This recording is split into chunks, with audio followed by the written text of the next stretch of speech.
Tama ho ba yun? Sino po dito yung dati sa mga private school teacher at lumipat as public school teacher? So medyo marami din, di po ba?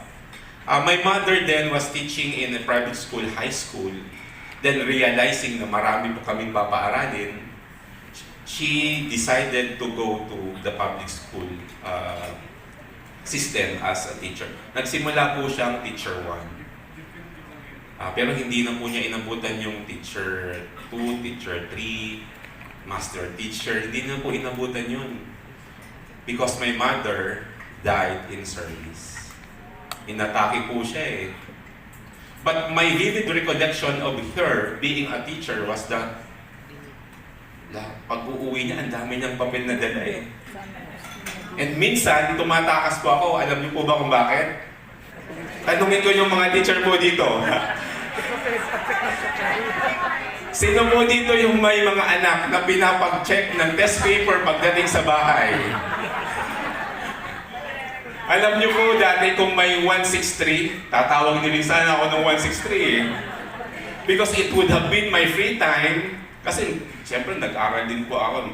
From 8 o'clock to 5 o'clock, uuwi ka mga 5:30. Pagdating mo dun sa bahay, instead na maglaro ka o gumawa ng assignment, mag-check ka ng test paper. Okay lang po sana yun eh. Kaya lang, ang dami po eh. Aside from that, gagawa ng visual aid. Habang gumagawa siya ng lesson plan. Ganun pa rin po ba yung ginagawa ng mga teachers ngayon? Yes.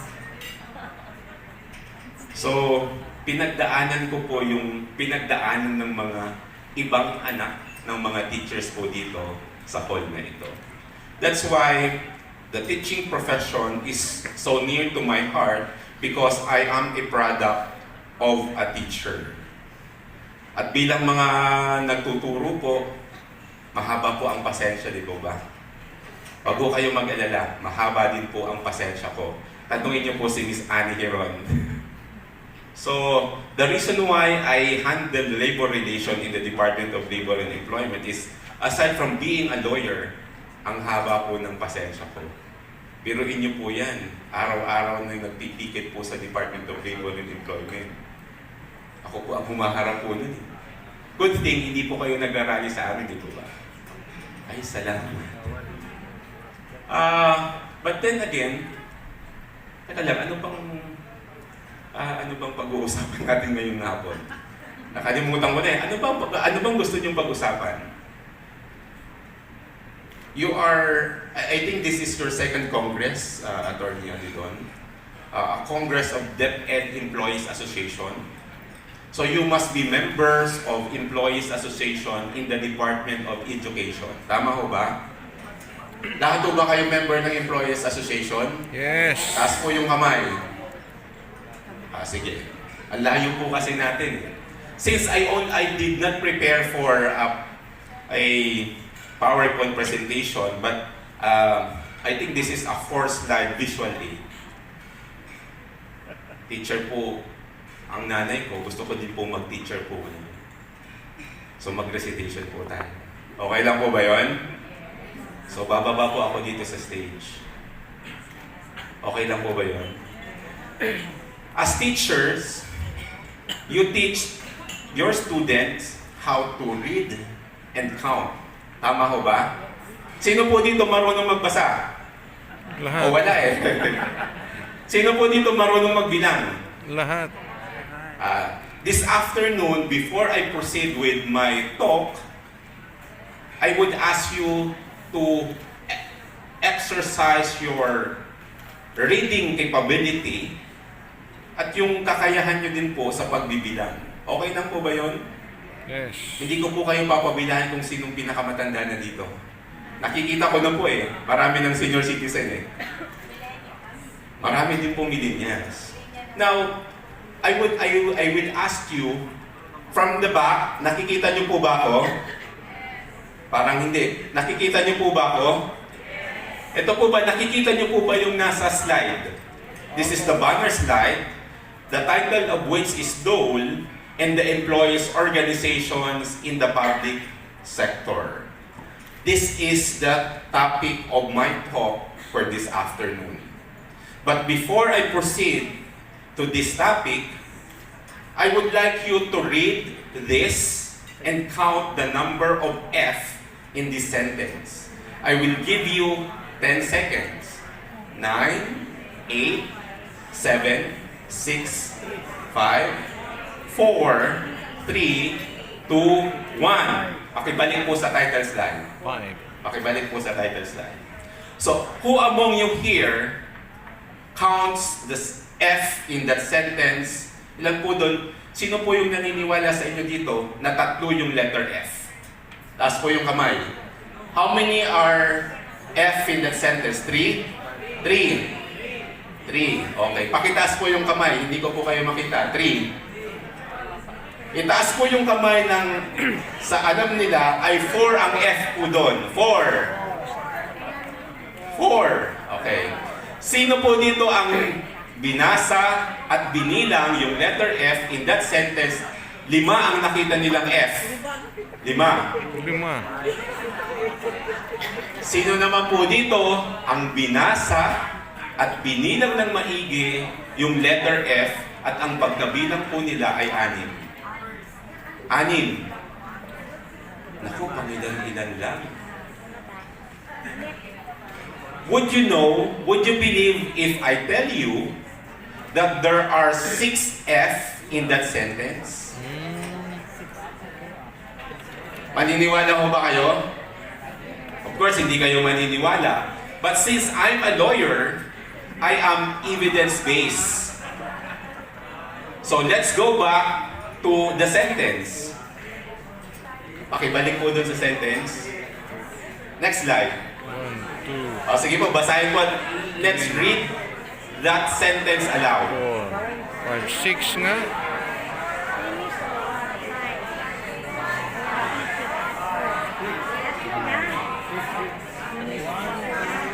So, reading that again, how many F are there in this sentence?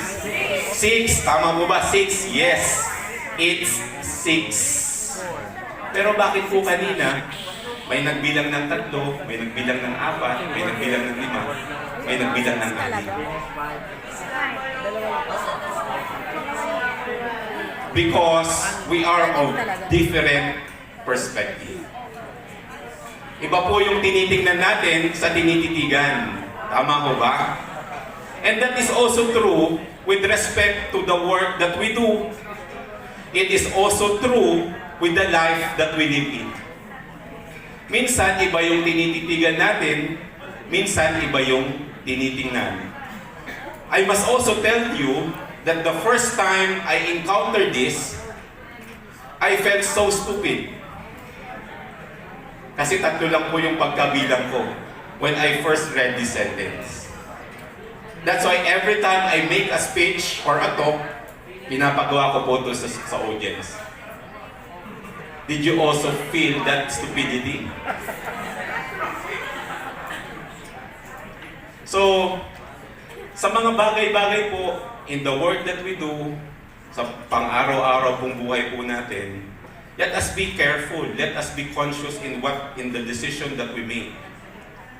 The same is true in our decision in our work at dun po sa buhay po natin. One of the decision that we do at work as guaranteed by the Constitution is freedom. And one of which is the freedom to associate.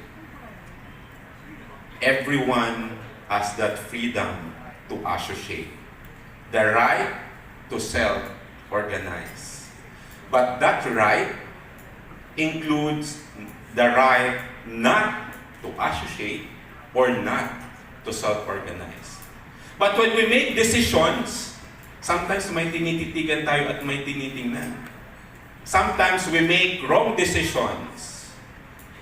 Tama ho ba? But since my topic for this afternoon is all about public sector unionism, I would like to help you realize how to make decision in your exercise of your freedom to associate. Kaya po nandito po ako representing the Department of Labor and Employment.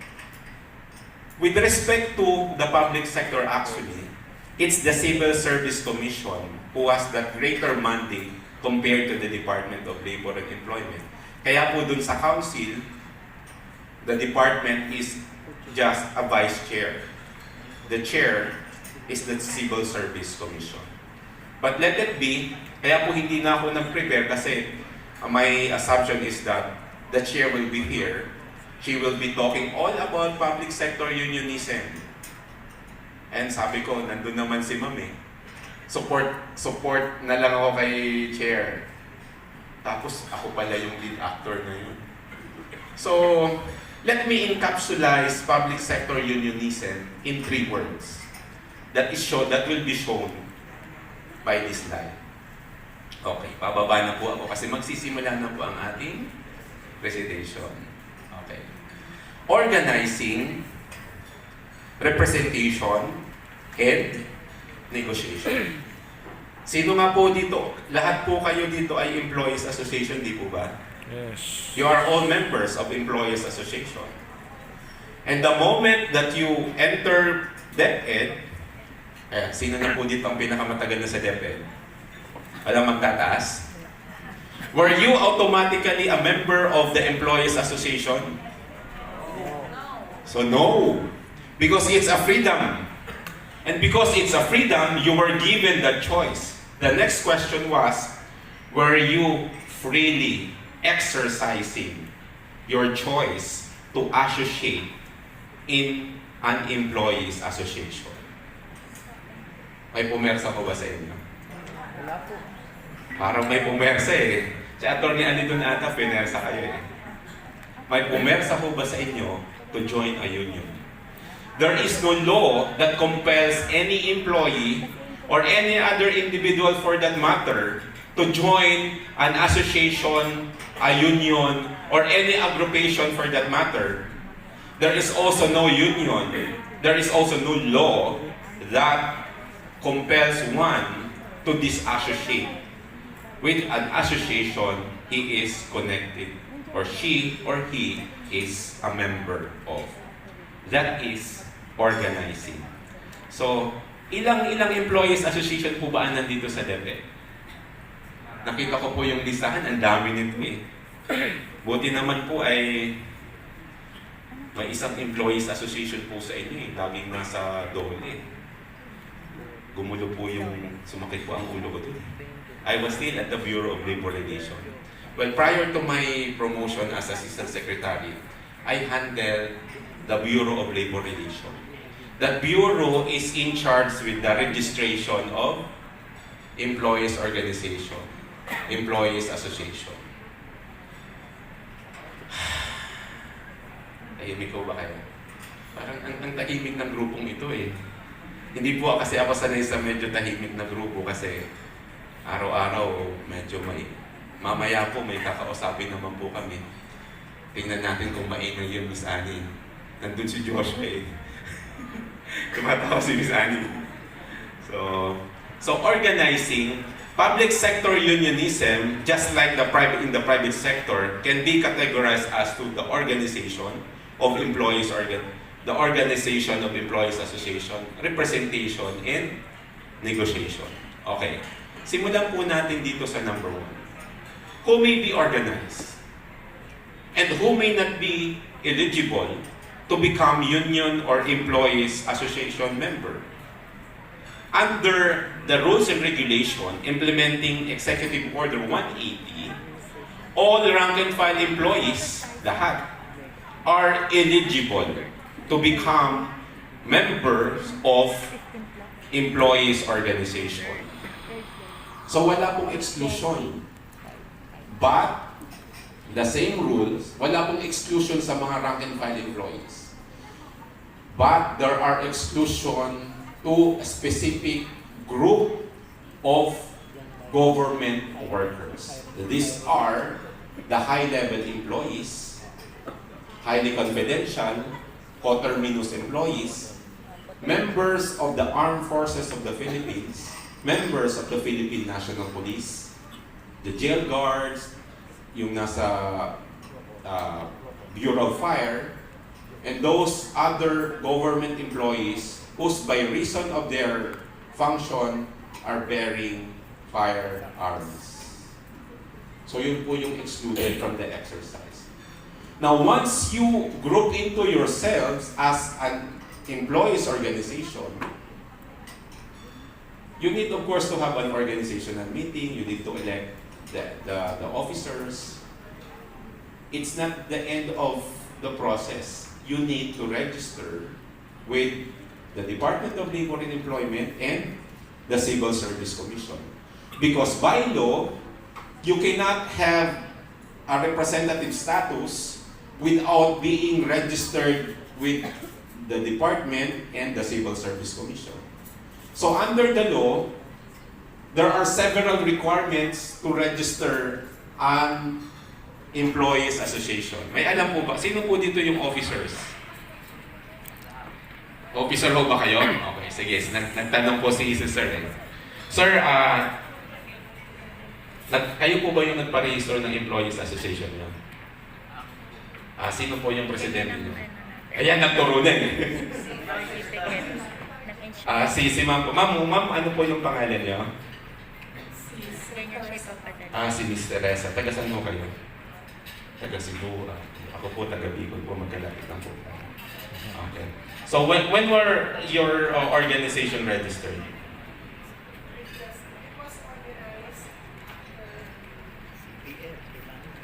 Nakalimutan na ni Madam eh. So, ang tanong ko po ay, na-register na po ba siya sa Department of Labor and Employment at Civil Service Commission? Okay. So, you prefer to be registered at the Securities Exchange Commission. Okay, rather than going to the DOL and to the Civil Service Commission to have a certificate of registration. Tanong, ayan. Is it necessary that you register as an employees association with the SEC or with the DOL and the Civil Service Commission? So this is a learning exercise. Okay. Para po, well, there is no bar for you to register sa SEC, but the primary registry of employees association or employees organization in the public sector is of course the Department of Labor and Employment and the Civil Service Commission. So nag-i-issue po kami ng certificate of registration. That's the primary government agencies that registers public sector unions or associations or organizations. So dapat doon po kayo mag-rehistro po sa amin. Pwede naman po kayo, kung gusto niyo po, dadalhin ko na yung application niyo, ibibigay ko na doon sa taga BLR. But it's your choice not to be registered. It's your choice not to be registered.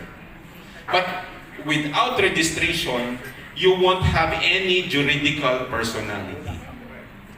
Without registration, you cannot even ask for being a representative of the negotiating unit or of the employees. You cannot even negotiate with your employer. Because that piece of document, which is the certificate of registration, is the same document that you will attach once you request for an accreditation as the sole and exclusive negotiating agent. Pupunta po tayo dyan pag nasa representation na. Without that registration, your request to be certified as the sole and exclusive negotiating agent will outrightly be dismissed by the Department of Labor and Employment.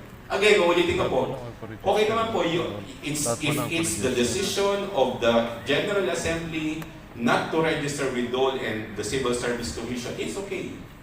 But then again, you cannot go forward with respect to representation and negotiation.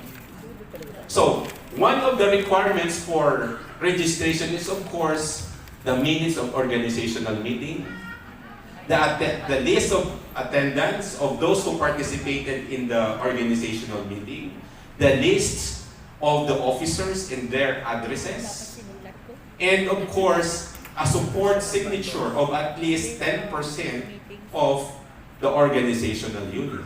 Then the process will be, you will file the application. Of course, nakalimutan ko, yung CBL, the minutes of the ratification of the CBL, the list of those who ratified the CBL shall also be supporting the application for registration with the department and the Civil Service Commission.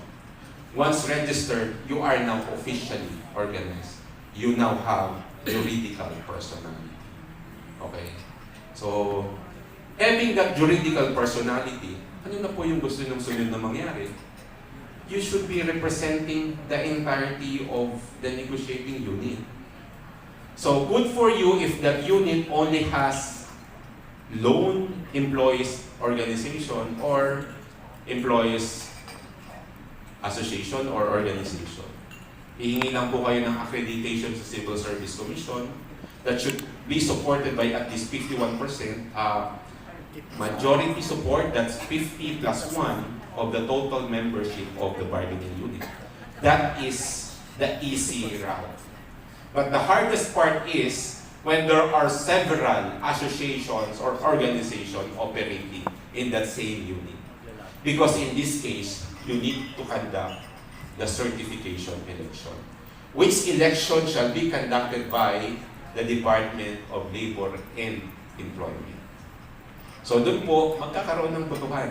Pipiliin po ba Association A, B, C, and D, sino po ang makakakuha ng majority support, then that union will be the one to be certified as the sole and exclusive bargaining agent. Then pupunta po siya sa civil service.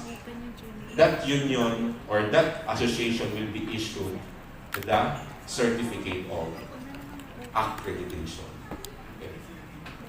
After that, the next is, yan yung mag-negotiate. The ultimate product of negotiation is of course a collective negotiation agreement. May CNA ho ba kayo? Ako parang wala ah. May CNA ho ba sa DepEd? Oh, meron kasi nag-register po nga kami. Pwede mo bang masingit yung CNA nyo? Wala kami na. Okay. Collective negotiation agreement. CNA is actually a contract between the sole and exclusive negotiating agent representing the members of the negotiating unit between the employer or the agency with respect to the terms and conditions of employment and the improvement thereof. When I say employer, sa ano po kasi sa private sector, we refer them as employer. But in the public sector, but in the government, we have 4 sectors. We have, of course, the national agencies, national government agencies. We have the GOCCs. We have the SUCs. And we have the local government units. Saan po tayo doon? DepEd is a national government agency. Okay. But because you are a very special group, because I think ilan na po yung teachers teaching in non-teaching position sa DepEd, aabot na po ata kayo ng 1 million, di po ba? You are close to 1 million. We made it possible, we decided that organization and negotiation shall be not at the national level, but at the regional level. Unlike other departments where the organizational and the negotiating unit is at the national level, for DepEd, because of the sheer number of employees, the PSLMC, I think in 2011, also reiterated in 2016, affirmed the rule that for purposes of organization and negotiation, it is not the national count that will matter, but the regional count of employees of the Department of Education. Recently, there is an effort to amend the rules. I understand that last Monday, there was a special session, a special meeting of the PSLMC. So if very soon, we will be having a new amended rules and regulation implementing Executive Order 180. Tatanungin ko po kayo, since may CBA naman kayo, ano po ba yung CNA rather, ano po ba yung mga natatanggap niyo sa CNA? Tahimik. May taga-COA ba dito? Ano po ba yung natatanggap niyo sa CNA? Parang tahimik. Wala. May natatanggap po ba kayo? Sabihin ko na nga lang kay Sec. Sasabihin ko, sir, parang wala naman silang CNA. Ang dami-dami nila. Okay, sa bulong nga kay Secretary Briones, may cabinet meeting kayo eh. Alam niyo po kasi, yung mga parang halos magkakatabi sila. Nagkwento po sa akin si Sec eh. Huwag niyo na lang pong sasabihin. Yung mga seniors daw, magkakasama sila sa isang grupo. Yung mga medyo younger ones, magkakaiba din po silang linya. So magkakatabi sila ni Secretary Briones, Secretary Pernia.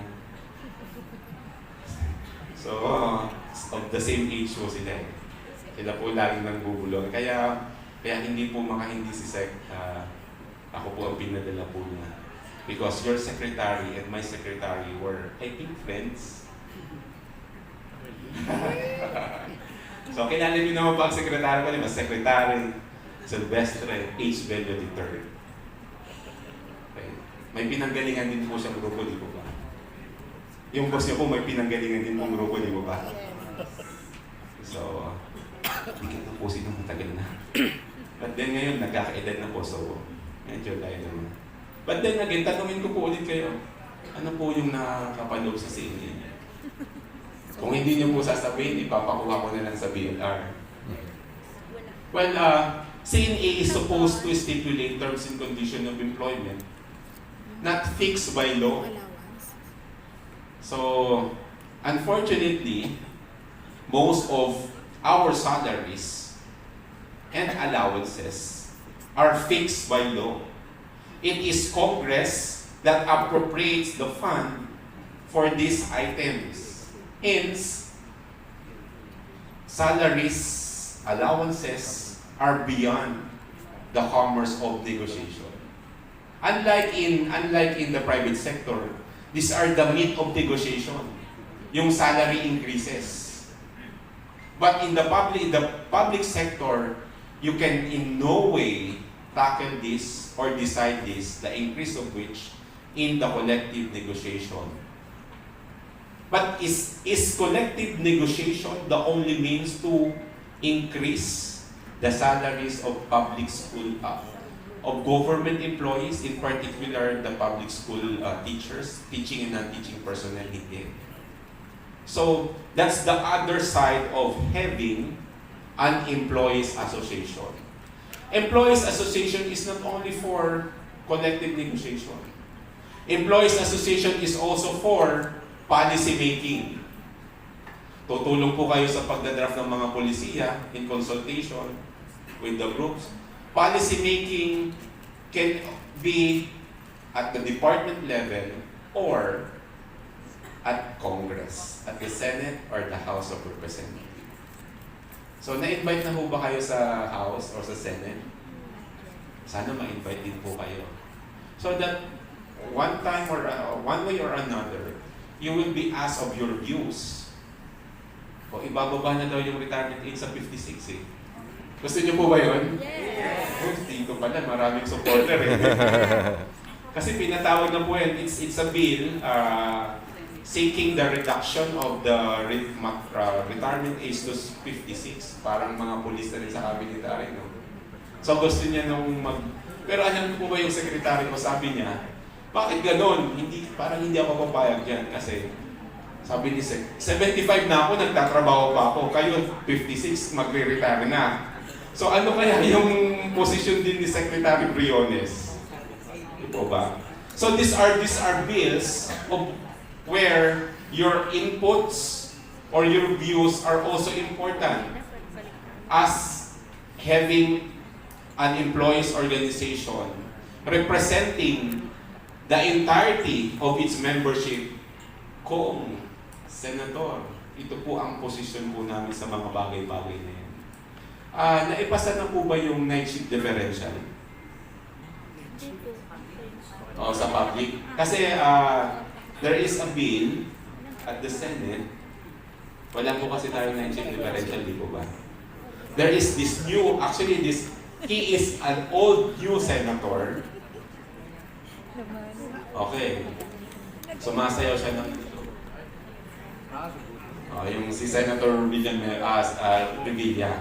Nag-file po siya ng bill mandating the payment of night shift differential for government employees. So, supportahan niyo po ba yun? Okay. So, dapat marinig din po kayo sa Kongreso. Kayo po yung pinakamalaking, with respect to PS, yung pinakamalaking budget. DepEd, ang need lang po ng budget po namin.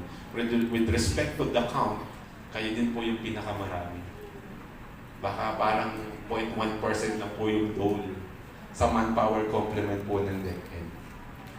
So, given the sheer number of employees, you shall make use of this in influencing policies of the department and influencing policies of government. Now, under the law, meron po tayong tinatawag na right to strike.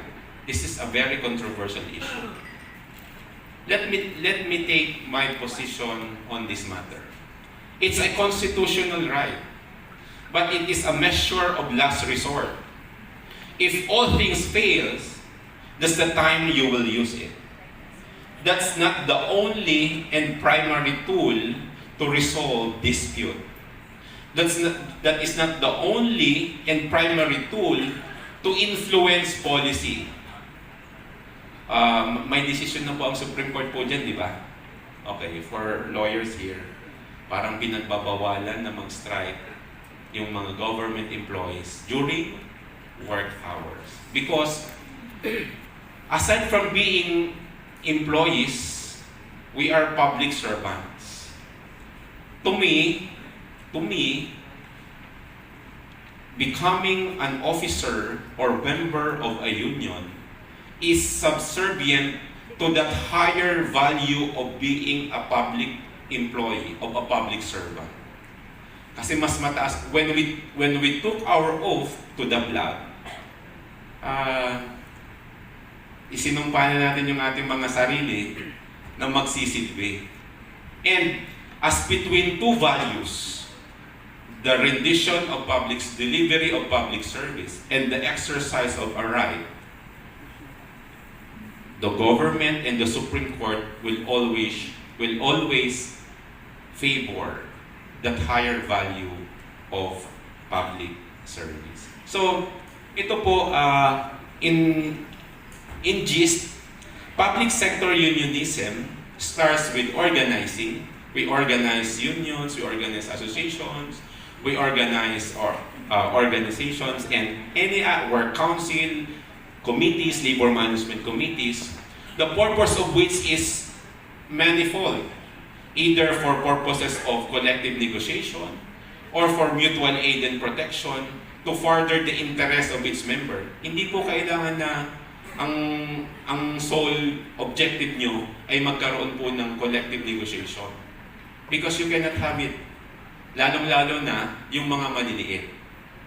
Because in the order of things, our rule is only the sole and exclusive negotiating agent has that power or authority to talk to the agency. So paano naman po yung mas nakakaraming who are not unions or associations or organizations who are not yet accredited as the sole and exclusive bargaining unit. We make use of the other function of your organization. But in the order of things, kapag kayo po ay sole and exclusive bargaining agent, your primary target is actually a CNA. But we should not be blinded with that, because we should have a broader perspective of our existence as a union, as an association, or as an organization. You must be protective not only of your members, union or organization members, you must be protective of all the members of the negotiating or organizational unit. Now, I understand that this program is supposed to be a special program for public school teacher. Nandiyan po sa program. Unfortunately, I do not have something special for you. But I may have some special token to share with you for this afternoon. And I will show it in the next slide. Si Miss Annie po ang may kagagawa nito eh. Ayan. Let me share with you a program of the Department of Labor and Employment. This is the Workers' Organization Development Program. What is this program all about? In the private sector, the Department of Labor and Employment funds training of unions and organizations. It also affords scholarship program to union members and union officers, including their dependents. That is for the private sector.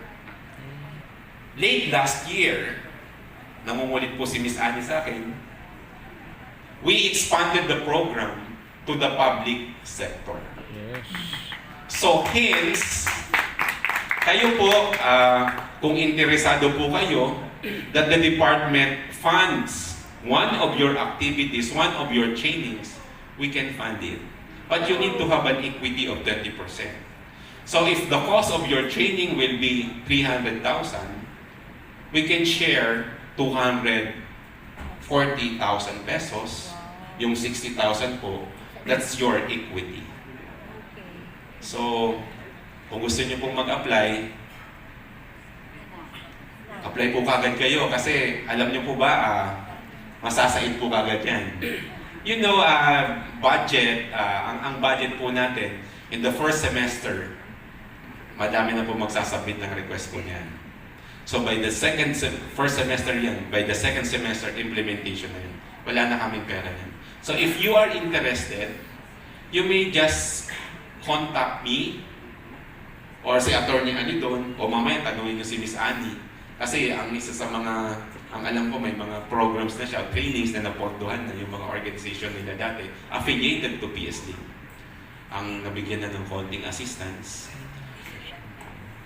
Opo, tama po yun. But sabi ni Ma'am, you should first be accredited. Because that will give you the juridical personality. Because that juridical personality is that entity na sisingilin po namin. We will enter into a memorandum of agreement. It's free. It's a grant. Hindi po kami maniningil. So, kung gusto nyo po, bilisan nyo lang po ang pag-apply.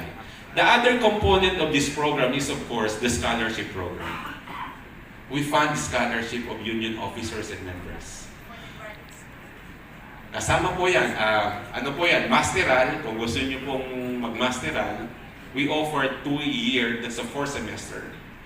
We will also allow us union officers and members who would like to complete their bachelor's degree. Pasok din po yan. If you want to take a vocational degree, papasok din po yan. If you want to have just a training of 4 days or 6 days, papasok din po yan. But the grant is depending on the course. If it's a masteral course, I think 66,000 yun in total. Medyo maliit lang naman po yun, pero malaking tulong na. Because we are using public's money, we are using tax.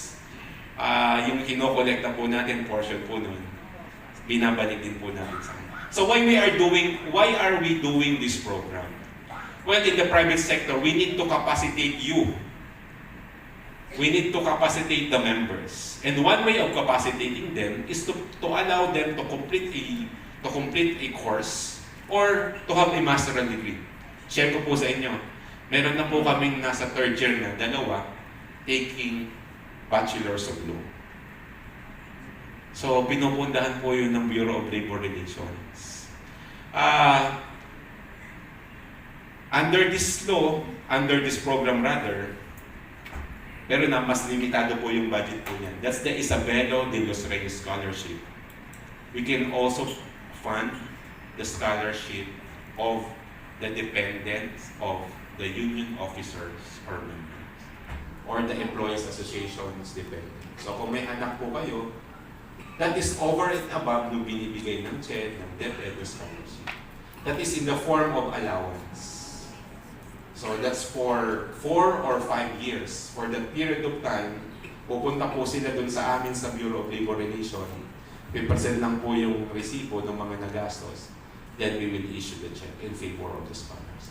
But in this case, we shall also come up with a memorandum of agreement between the department and the employees association or employees organization.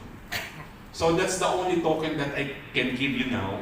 I hope that it will soon help you. Kung hindi pa po kayo decided, you still have time. Ngayon po ay January pa lang naman. So I must tell you, by May, lalong-lalo na mag-Labor Day, lahat po yan ay may pledge na. Naka-pledge na po yan sa mga organization. So better yet, take the opportunity to access the funding under the Workers' Organization Development Program. Ang process po niyan, since you are based, lahat po ba kayo NCR based? Okay. Kung nationwide po kayo, but you have a national organization? Wala. Okay.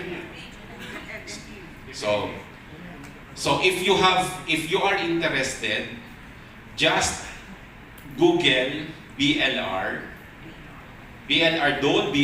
Google nyo lang po yan. There's a process there on how to apply, including the list of requirements.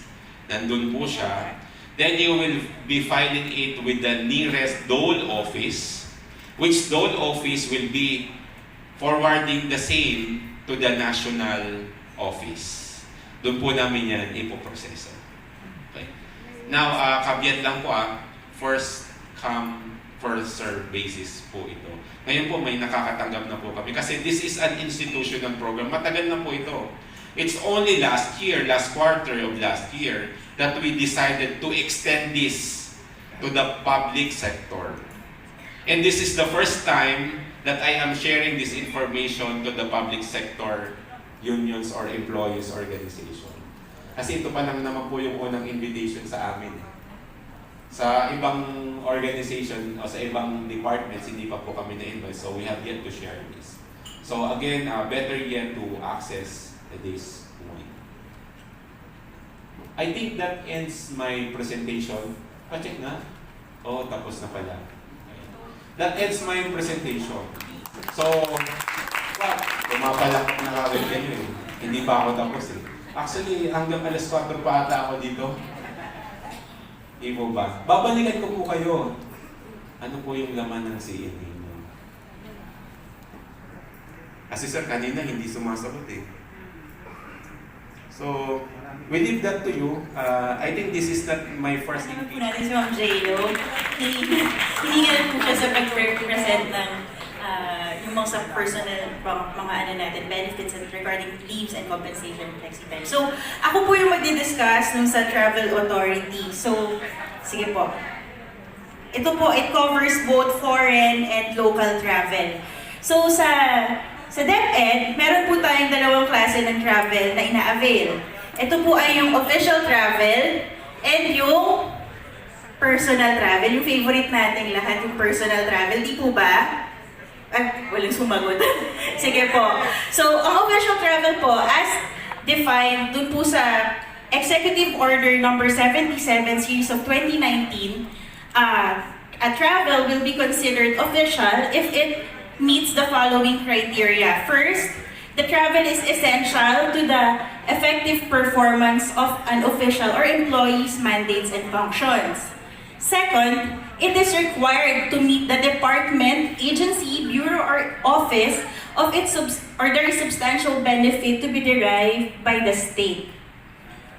Third, the presence of the official or the employee is critical to the outcome of the meeting or the activity to be attended.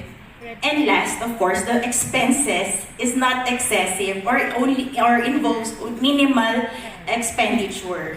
So yun po yung, yung makakamit po sa criteria na yun, it will be considered an official travel. Whereas for personal travel, it means that it is a travel overseas that is purely personal or private in purpose and no government cost will be incurred. So personal po natin yung na-travel.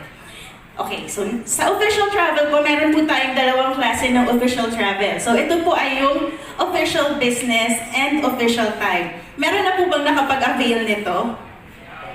Yes, konti pa lang. So, ito po. So, official business, it means that yung official travel po ninyo ay may kaakibat po na entitlements like payment po ng airfare or yung travel allowance and other, yung mga pinapayagan po nating kino-cover po na Executive Order number 77 na pwedeng sagot ng gobyerno. While as official time po na travel, ito po ay yung mga official travels na wala pong gasto si government except po dun sa pagbayad ng inyong salary. So parang hindi lang po kayo considered absent. Malinaw po ba yon? Okay, sige po. Next slide please.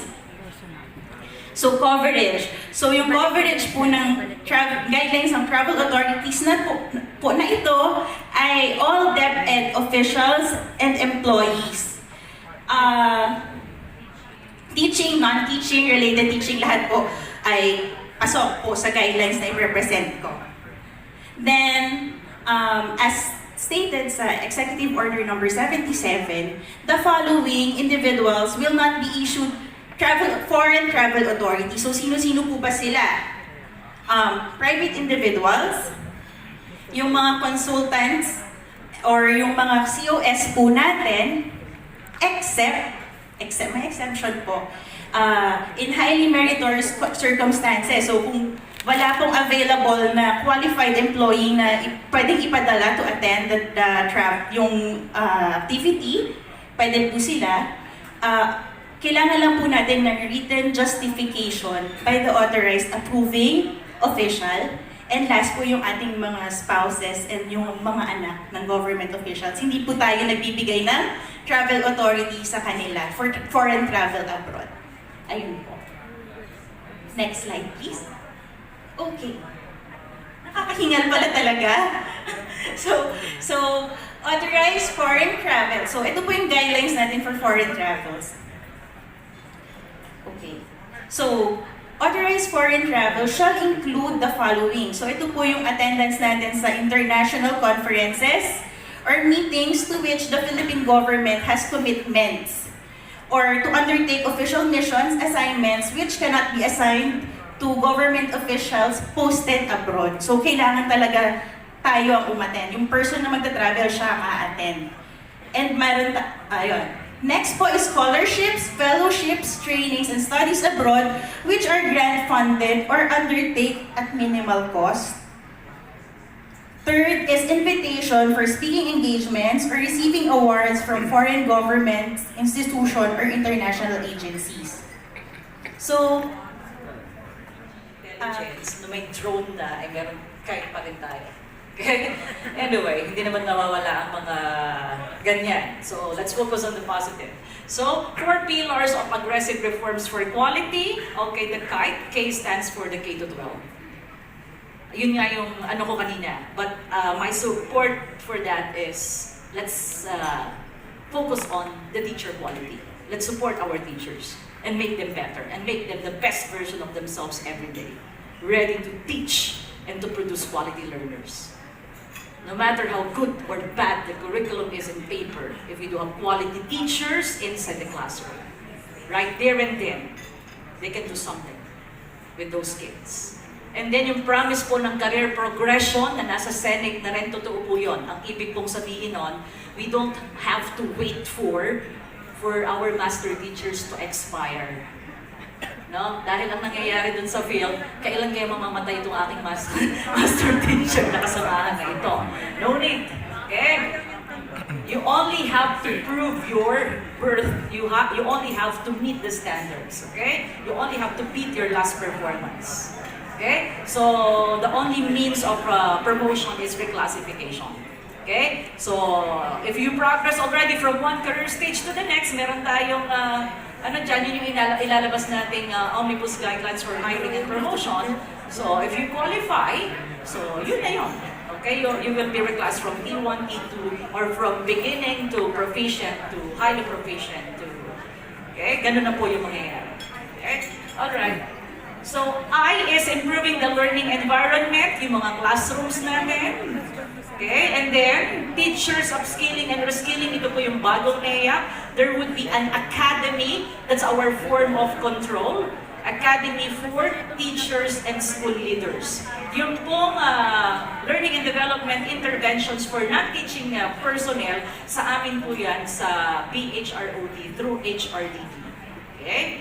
So next po is E, engagement of stakeholders for support and collaboration. So kung merong tutulong sa atin, siguradong yung makakatulong sa eskwelahan natin kung ano ba talaga yung kulang. Okay? Hindi yung, even the standards for school heads right now, we anchor that on the mantra of PHROD. As school principals, they should know how to take care of their teachers while maximizing school performance and health. Tagal ko rin sa school, dahil nga walang standards, hindi mo masisisi, ang mga school heads natin nakafocus sa okay, nakakahiyaman kung may mga principals dito, alam niyo na yung gusto kong sabihin. Okay, but now, we will be trying to balance that for us to focus on our teachers as well.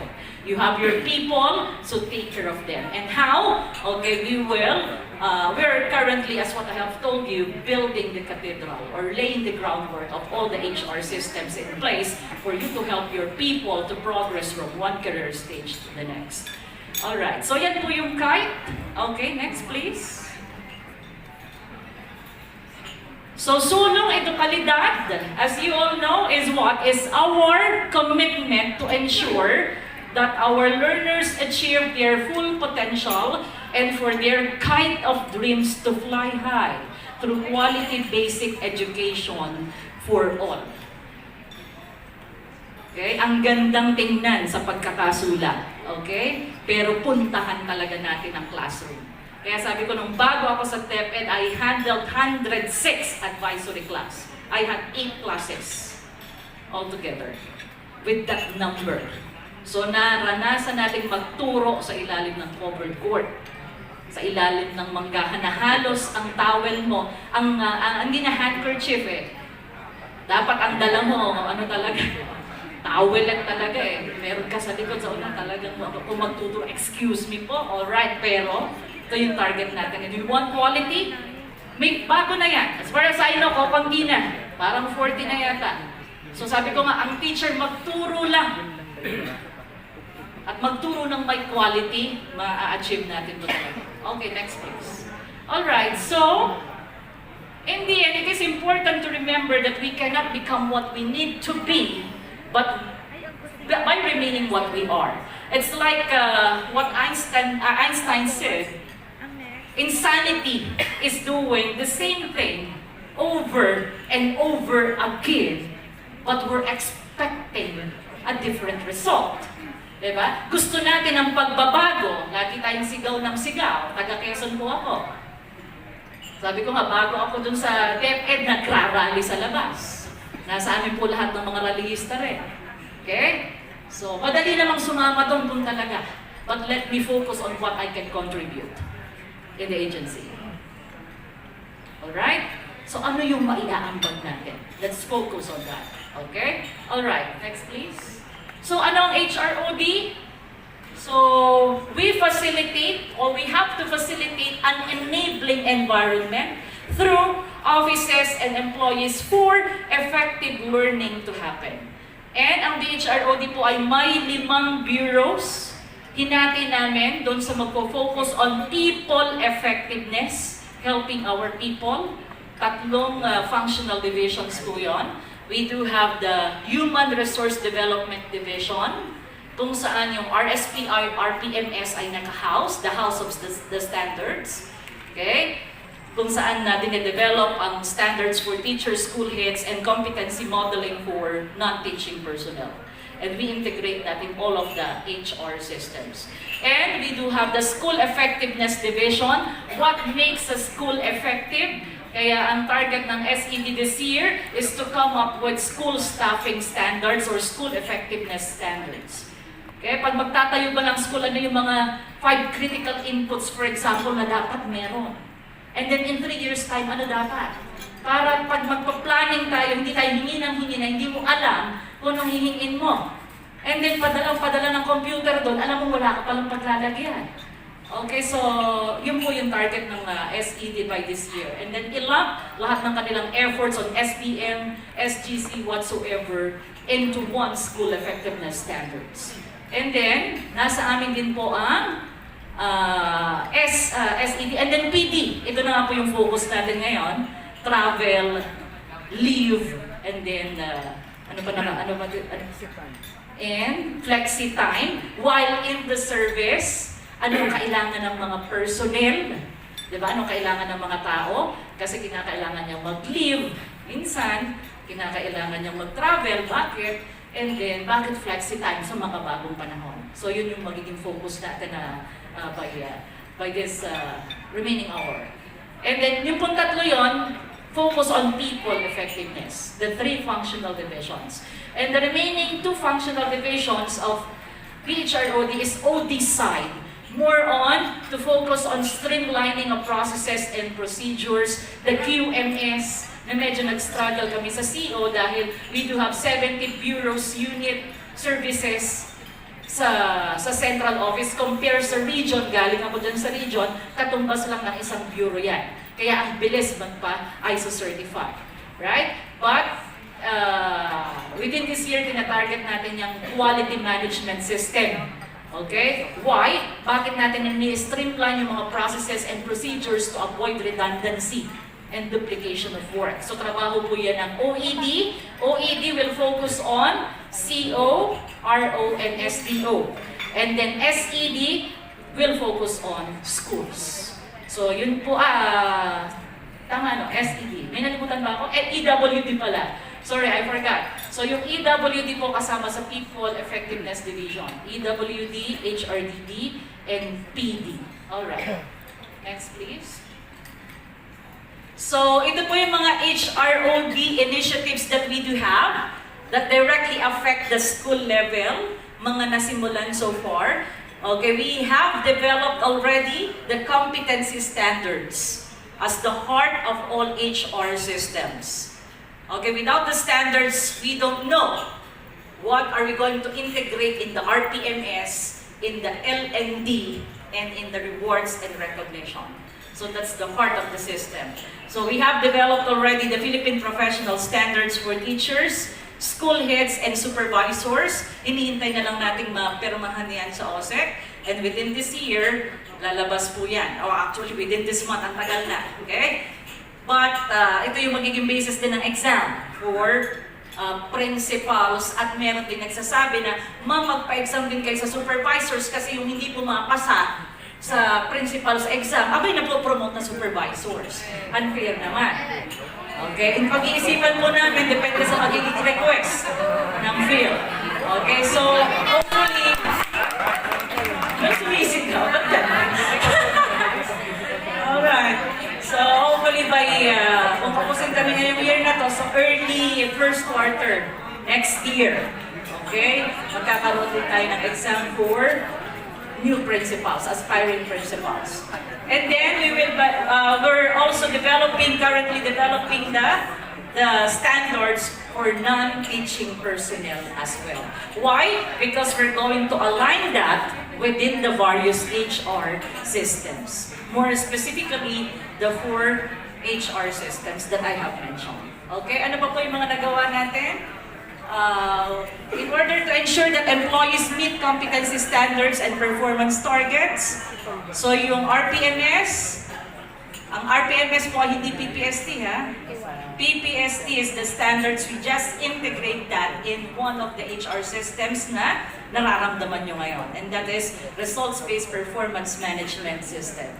Okay, we have the policy review of the results-based performance management system as a policy and provision of technical assistance to offices on the RPMS.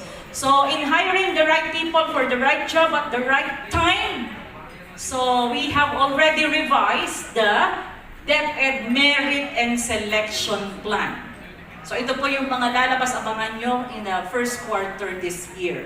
Okay, so yun na lang po, sa signing stage na po ito. Then we will also be, yung revised MSP, ito yung Equal Opportunity Principle present na doon. And then yung bagong ora-ora, okay, reflected na rin po dito sa revised MSP. And this is already moving towards competency-based. And what else? Of course, as what I have said, babaguhin na natin yung napakaraming guidelines na ginagamit sa hiring and promotions. So magiging isa na lang yan. So we will be releasing omnibus guidelines for hiring and promotion. And then, revised qualification standards for DepEd unit positions and currently ongoing yung capacity building for all HRM PSB. What else? Development and enhancement of school standards under OED and SED naman to. So, naghahanda po ang DepEd Central Office sa Quality Management System in order to streamline all of our processes and procedures. Then we're currently reviewing school structure and staffing standards. And how are we going to address and improve teacher motivation and job satisfaction? Okay, ang sagot doon, yung mga SSL na yan, dire-diretso yan, but bukod pa doon, ito yung sinasabi ko, yung proposed career progression for teachers and school leaders at the same time. Then ongoing review of teacher workload. Talagang very passionate po kami dito sa pagtulong. Bakit? Magturo lang talaga ang teacher. Pakitanggal, parang awan na yung ibang ginagawa niya na walang kinalaman sa kanya. Okay? At kung sakaling hindi nyo matanggal, ibalansin nyo. Bigyan nyo ng karampatang bilang. So naandun po tayo sa proseso ngayon. Right? What else? Improving teacher benefits and allowances. Okay, ito po yung mga cash allowance for teachers. Alam namin kulang po ito, pero marami pa rin na tumutulong sa atin para mapataas pa ito. Pero for your information, dun sa draft guidelines namin ng cash allowance, ang nilagay lang namin doon is to augment. To augment what? The MOOE. Because my dearest principals, dapat inaalagaan natin ang mga guro. So ito, to augment lang to. It's not enough. We started with chalk allowance na magkano lang. Pero ngayon, tumataas na 3,500. May proposal pa, 5 na. May proposal naman dito, 5,000. So, okay. So yun po yung mga initiative natin. Hindi ko na yung babasahin pa lahat. Ang dami. So ito po yung mga tinatanim namin. Ito yung sinasabi kong we're currently laying the groundwork. But actually, we're building a cathedral. Hindi po siya ganun kadali. But hopefully, sa tulong niyong lahat, okay, lagi naman po present ang mga union sa lahat ng mga ito na ginagawa natin. Okay? Ang i-intent natin iisa. Mapangalagaan natin ang mga empleyado natin, teaching na teaching personnel while in the service. Bakit? Para ma-reach ang org success na yan. For us to really have that branding of excellence. Pag sinabing taga-DepEd, of quality. Hindi parang laging issue, taga-DepEd ka. Kahit pag umaattend kami ng CES Congress, pag meron kaming saltiwa o gabay, parang pag taga-DepEd, parang, okay lang. Bakit gano'n? We need to develop or we need to improve the quality of our personnel. Para pag sinabing taga-DepEd, may quality yan. Hindi na issue. Okay? Alright. So, siguro, sa tulong ng aking kasama dito si Mitch, pag napapagod na ako na taga-personnel, okay, ang ating expert, nagsama po ako. Sige, i-discuss na natin yung kasunod. Where are we now? Next, please. So, for your information, our priorities and initiatives in the Bureau, kahit wala pang sulong edukalidad, are all aligned towards quality, towards org success. Okay? Next, please. So, ano yung flexi time? Ito na yung gustong-gusto nyo. Ito talaga po yung talk natin. Pasensya na. Alright? Ano po ba yung flexi time? So let's start with, so implementation of the flexible working hours for the non-teaching personnel po ito. Teachers, alam niyo naman po yung sa atin. Okay? Ang sa atin po ay maximum ng 8 hours talaga. Pero yung remaining 2 hours, you can spend that outside. Pero meron kayong usap sa principal mo. Tama? Okay. So ito, non-teaching personnel po ang focus natin. So this is based on DepEd Order 23, series of 2018 issued last May 10, 2018. Actually, you can download this. Babasahin lang natin. Ano sinasabi sa number 1? Okay, why do we adopt this? Why did we adopt this? Because of consistent with the administration's agenda to expand the scope of employee welfare, to respond to felt and reasonable needs of our personnel. Aside from the fact that we live in an urban area, right? So yung traffic, okay? So yeah, we just addressed that. All right, next please. So anong ibig sabihin? Flexible working hours. We shall render not less than 8 hours of work per day for 5 days for a total of 40 hours. Ganun pa rin naman. So number 3. It will apply, or it shall apply, pag shall kasi, difference of shall and will, shall is mandatory. Shall apply to all non-teaching personnel in the CO, RO, and SDO. It starts from 7 a.m. to 9:30 a.m. and ends from 4 p.m. to 6:30 p.m. Next please, number 5. So, an employee reporting for work at any time between 7 a.m. to 9:30 a.m. must complete the required 8 hours of work per day. So, fair enough. An employee who reports after 9:30 a.m. shall be considered tardy. Diba? Ay, akala namin sobrang flexi talaga. Of course, there must be a form of control, right? And then, under time, if the employee arrives between 7 a.m. to 9:30 a.m. but fails to complete 8 hours of work. So, same existing CSE policies on tardiness and under time shall apply.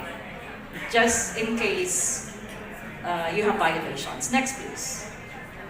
So, number 6. Lahat naman to nasusulat doon. Gusto nyo lang siguro ma-reiterate, no? So, despite the adoption of flexible working hours, heads of offices, naranasan ko to nung nasa RO pa, shall ensure the continuous delivery of services in their respective offices during the core working hours of 8 a.m. to 5 p.m.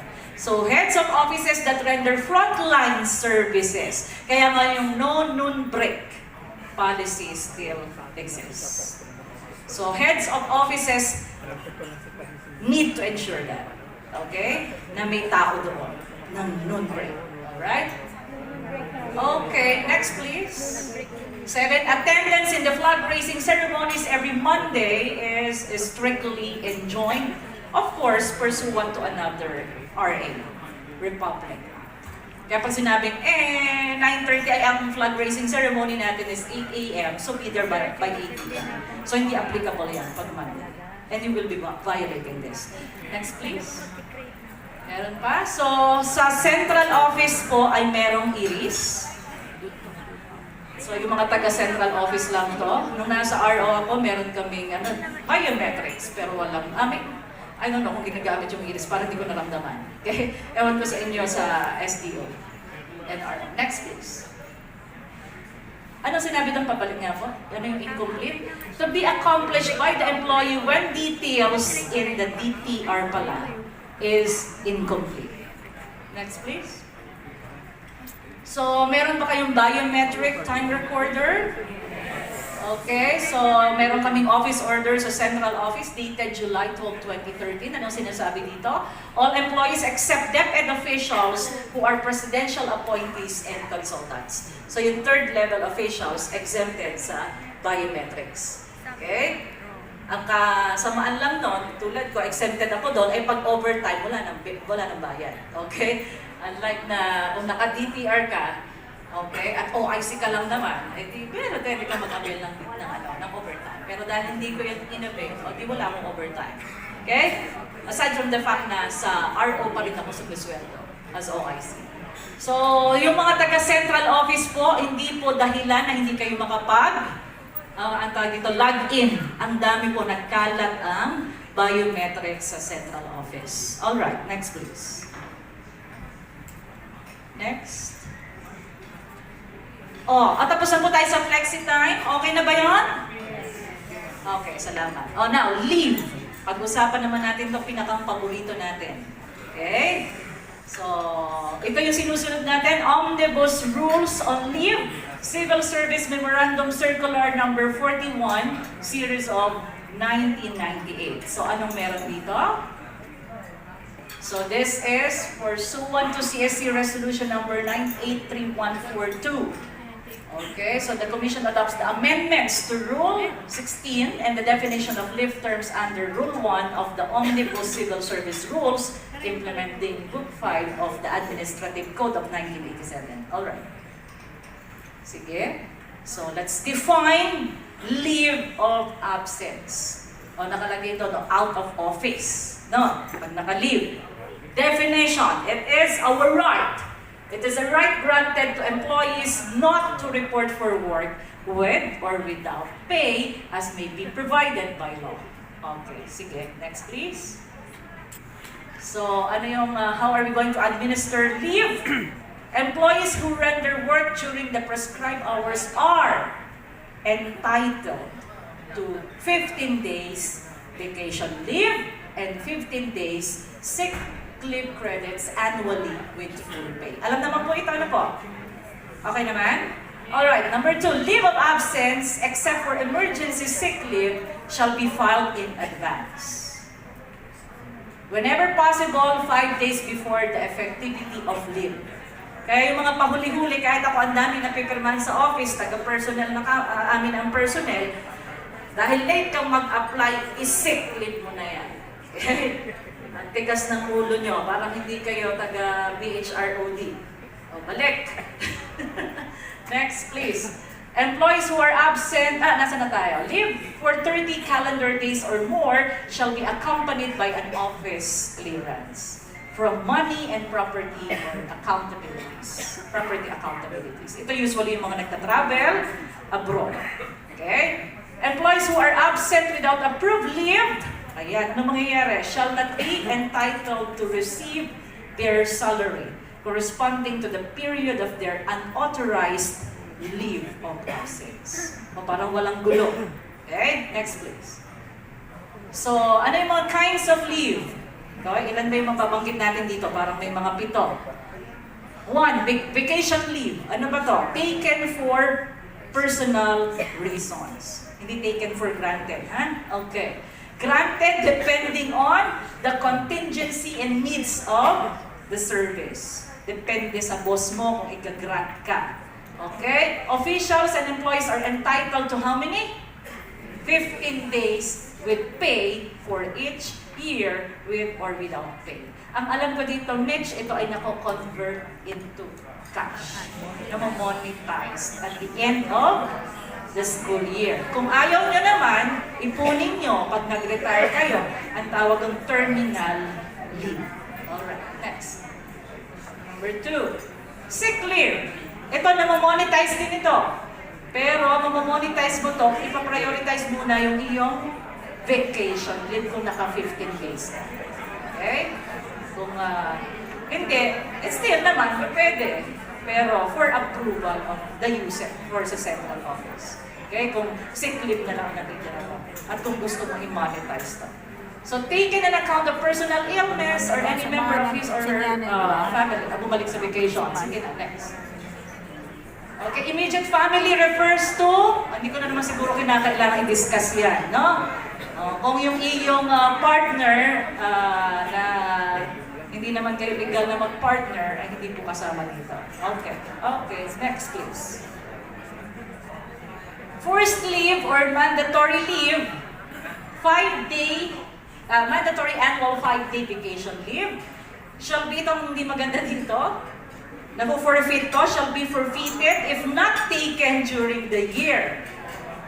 Nung simula nung lumipat ako sa CO, nasasayang yung aking vacation leave. Yung first leave ko. So in case of disapproval or cancellation by head of agency, scheduled leave shall no longer be deducted from vacation leave. Doon ko rin lang nalaman yun. So pwede ko palang ipa-cancel yun para maipon pa rin. Kasi if I need to report, kinancel ng boss, okay, immediate superior, kasi you need to report to the office kasi walang tao sa Pasko. Okay, di ba? Usually walang natitira sa office ng gano'n. So pwedeng i-cancel yun, tapos maiipon yun. Nalaman ko rin lang yun nung lumipat na ako sa BHR. So authorized vacation leave already taken during the previous months during the year may serve as first leave already availed of. Okay po, may tanong po dito? Next. Special leave privileges. Okay, napapagkamalan pa natin dito, parang SPFL pang sinasabi ng iba. It's SPL, Special Privilege Leave, okay? May be availed for a maximum of 3 days annually over and above the other leaves to mark personal milestones. Wow, ano ba yung mga personal milestones? Okay? And or attend to filial and domestic responsibilities or obligations.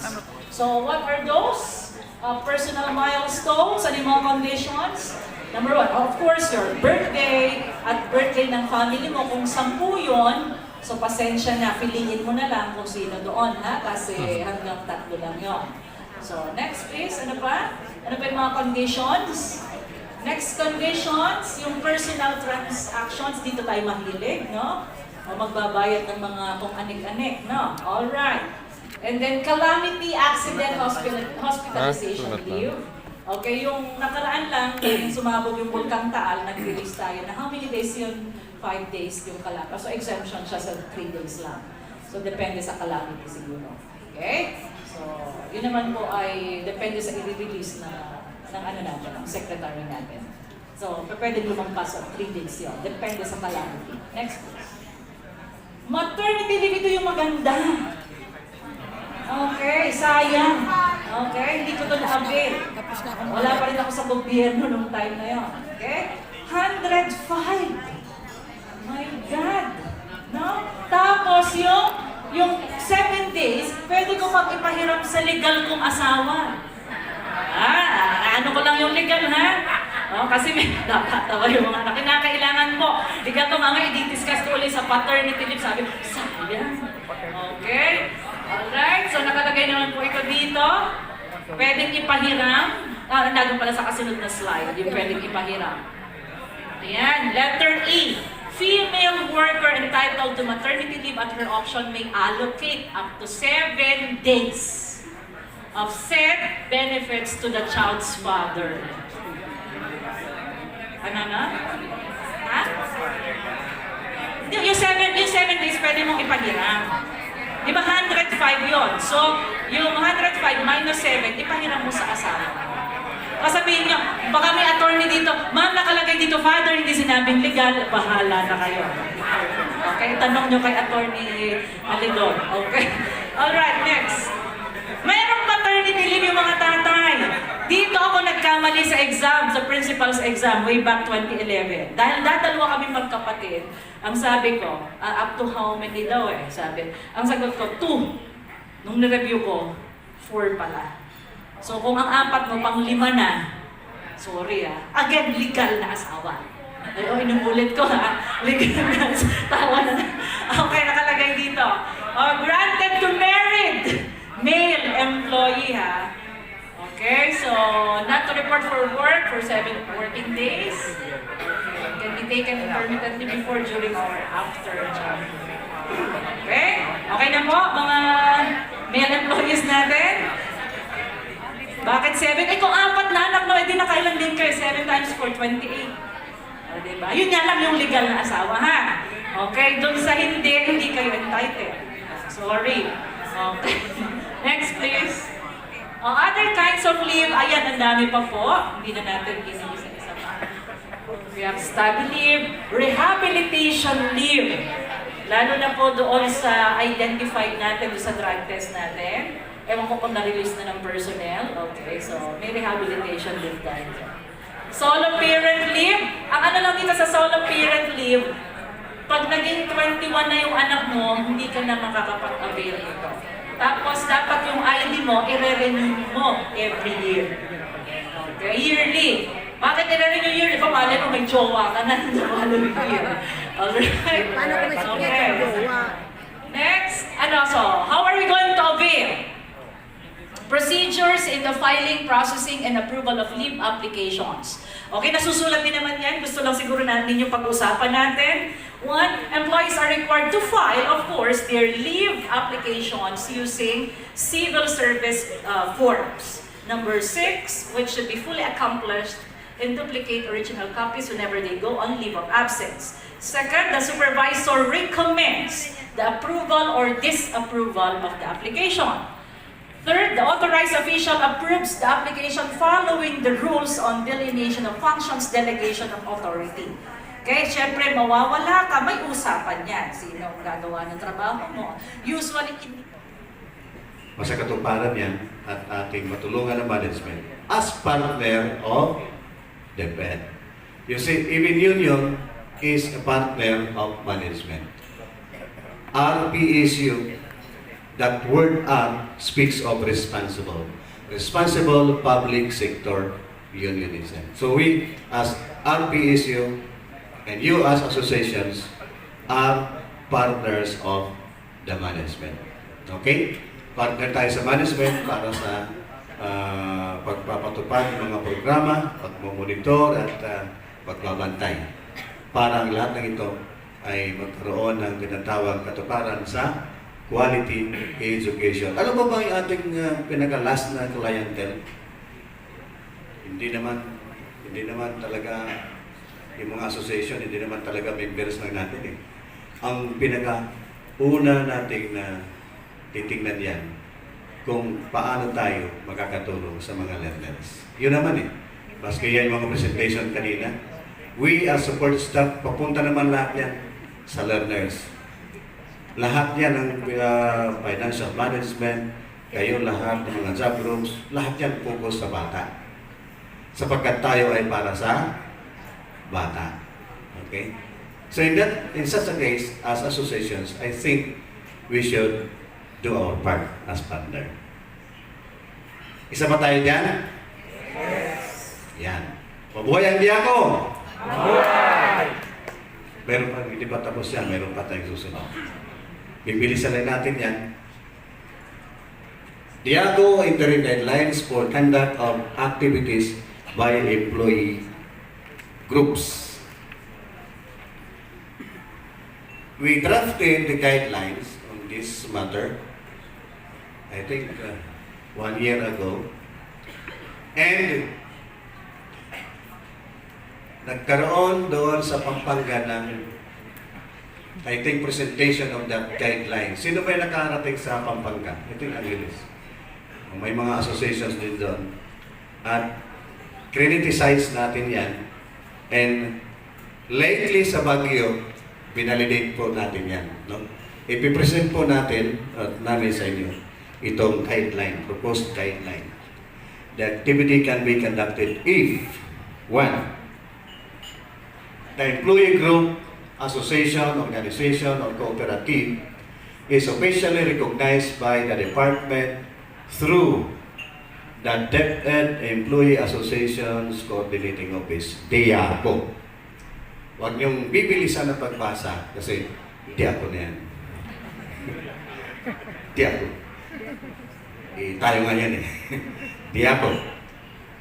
Pending the release of standards for the official recognition of employee groups, the concerned group shall submit their organization profile to DIACO as basis for interim recognition.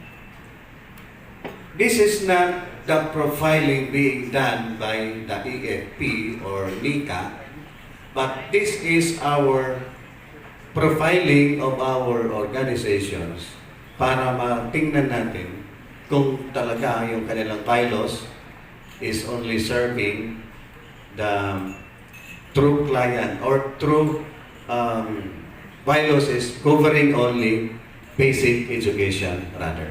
Because ours is K-12. Kuha niya. Baka kasi yung inyong bylaws ay kinikater niyo pa yung colleges and universities, tertiary and private schools. Dapat hindi. So now you know. Kayo dyan, yung mga nag-i-exist na mga may bylaws na, please review your constitutional bylaws. Advancein po na yan. Okay?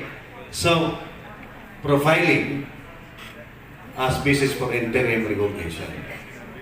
We might not be as strict as this year, pero next year, baka maging mas strict na tayo. Ngayon, medyo lenient na tayo na. Kaya, yung mga iba na hindi pa na-aamend, nandito pa, dahil hindi pa tayo stricto diyan.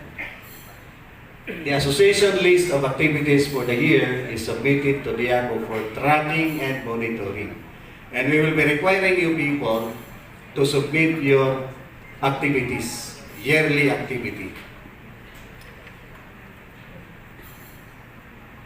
Because when you request for convention, assemblies, etc., conferences, dadaan sa DIACO yan, titingnan namin yan sa kung may mga kabanggaan kayo para at least ma-traffic natin, no? Next.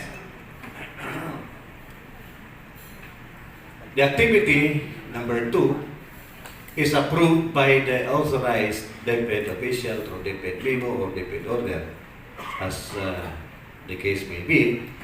For activities with nationwide scope, the EXICOM official supervising DIACO shall be the approving authority. Okay? And who is that now? Yusik Revsi Escobedo. Yung nandito kanina yung katabi ko, hindi naman nagkakalaw yung mukha namin, di ba? Yan. Siya po ang mag-a-approve yan kapag nationwide ang scope. Say for example, National Congress. Okay? At ang iyong organization din dapat ay national in scope. For activities within the regional or schools division levels, the regional director RD or schools division superintendent SDS shall be authorized to give approval provided that the concerned activity is included in the list. Kaya tingnan natin yan, included in the list of activities submitted to us. Next.